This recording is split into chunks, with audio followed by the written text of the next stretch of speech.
there's printing presses around that we work with.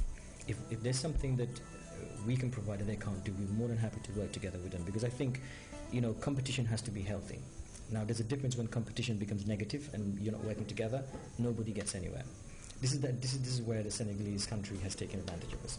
Now, if we have positive competition, we can move forward. I make money, the other printing presses make money, everyone is happy, and I think that's what's positive. Till now, there are so many people outside Gambians who want to do business here in Gambia, and they have a thought, like two minds. Should I come to Gambia? Should I not? What do you think? My idea is not just for Gambians. I'm not just talking about Gambians. I really feel that non-Gambians have great opportunities here. And to be honest, right now, I actually feel that there's more non-Gambians interested in Gambia than Gambians. Because non-Gambians, they've lived in Europe, they've worked in Europe, have businesses, they've made money in Europe, and now they want to come somewhere peaceful and actually have business that can be sort of simple. One of my business partners is actually Gambian. One of our business partners in the printing business is non-Gambian. So you can see that we've mixed everything, and he's very happy to come to Gambia. He's actually he's got amazing businesses there, but when he's in Gambia, he prefers it. So I think it sends out a positive message. It definitely sends out a positive message, and this message should also resonate with Gambians as well. If non-Gambians want to come to Gambia, all I can say is you guys need to come home quickly before they fill up the spaces. How challenging is it here in Gambia? The challenges in the printing business, really, I think it's just trying to sort of educate everybody to understand that we have the facilities to do everything that they wanted to do in Senegal.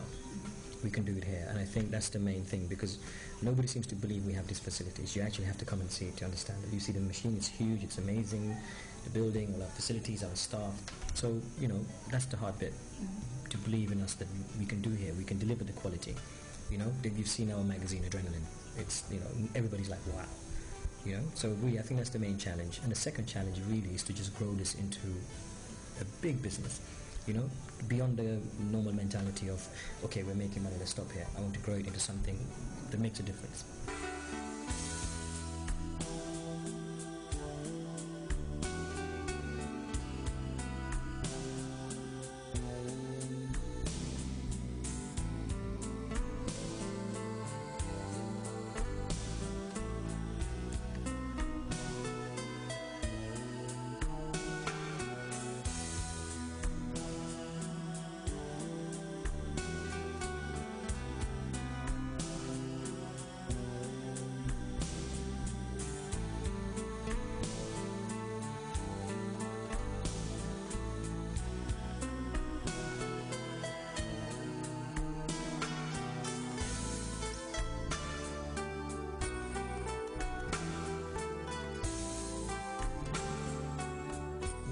We want to print everything. We want to build crate boxes where we can print our own boxes. We want to have advertising, marketing. We really want to take it places. So this is only the beginning. I mean, we print. The most important thing is we print A2 size, which this facility is rare in the Gambia. So which means that we can print, A2 big, and quality. Wow, the quality. Later on I'll show you pictures of what we do, and you'll be amazed. In terms of speed, we do 12,000 copies an hour. You can understand, jobs that people would normally do in a week, we haven't done in a day. So which means that we can fulfill our promise of timely delivery, which is important. If we say we deliver on Tuesday, yes, we'll deliver Tuesday morning. In fact, we'll take one step ahead, we'll deliver Monday morning. You understand what I mean? Which gives you time to prepare for whatever you have to do. So these are the promises that we keep, good price, quality, and timely delivery. That's the sort of motive of MSD.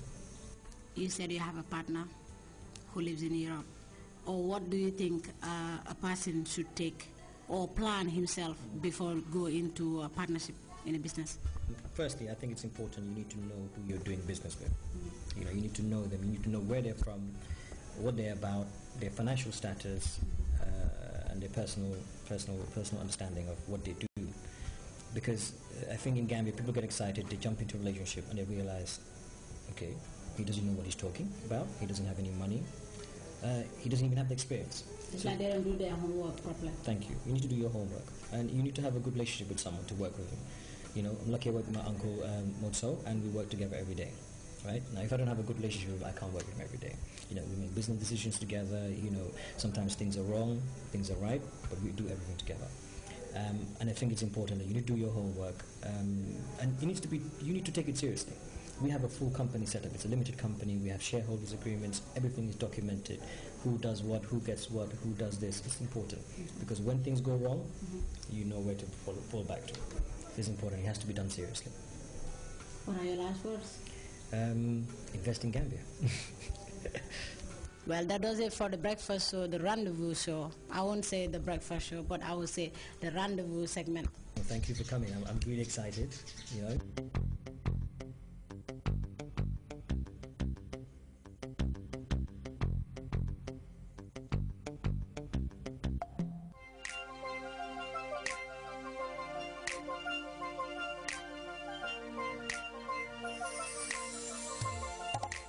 Hello once again, good morning. It's the DIY show, and the show where we teach you how to make different things ranging from birthday cards, clothing, flower vase, earrings, and a lot more accessories.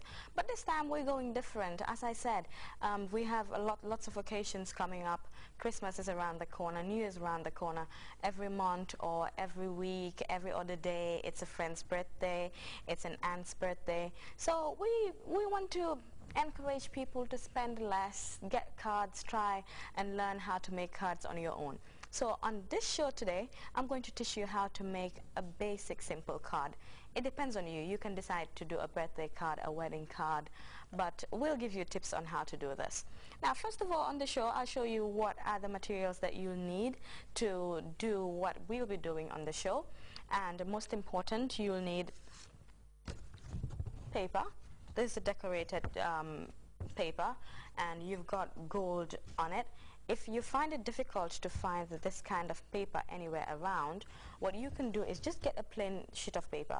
Go to the market, go to the supermarket, anywhere, get a glittery nail polish, put the flat paper on, and then put dots of the nail polish on it. I'll show you how to do that. So if you really can't get a paper like this, you just get a plain sheet of paper, go to the market, get glittery nail polish, and you can do that yourself. I'll show you how to do that before the end of the show. Now, be very mindful if you're choosing the color of paper that you're going to be using to make your birthday cards. As you've seen on display here, I've got 3 different colors. I've got the green one, I've got the black one, and I've also got the rust one. Now, different colors can represent different occasions. For example, it's not advisable to use a black card to do a birthday card.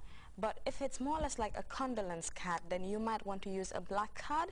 Or if it's for a formal occasion, you can use a black card and then put a white ribbon on it, because you don't want to go too pink and you also don't want to go too dark. So the occasion should be taken into consideration when choosing the color of card that you want to make. For example, one that is this green, this can be used to make a card for a boy. It can be for a christening, it can be a birthday card or anything.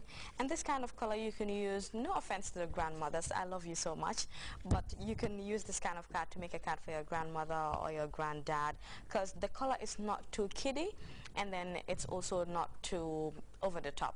So put into consideration the color of card before you make your card. Apart from the card, you'll need a pencil. Now, I've got a long pencil and I've also got a short one. It depends on what you want to do and which one you're comfortable with.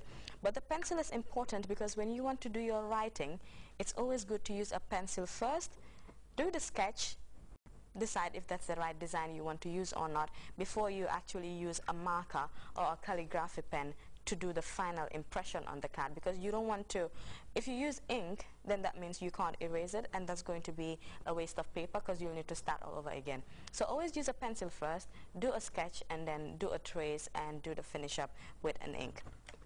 Apart from that, for today's demonstration, you'll need a ribbon that matches the color of the card that you want to make. I'll be making a birthday card today. And then apart from that, you also need glue, paper glue most preferably, because it's not sticky, and then when you paste it, it doesn't take more than a minute really to dry out, so that saves you a lot of time. So I advise you to get paper glue, don't get any glue that is sticky. Depending on what you want to do too, you'll need stickers or embellishments, As you can see, these ones are the ones that have got motorbikes on it, because sometimes some guys don't like flowers. So if you want to do a birthday card for a boy, you want to use images of things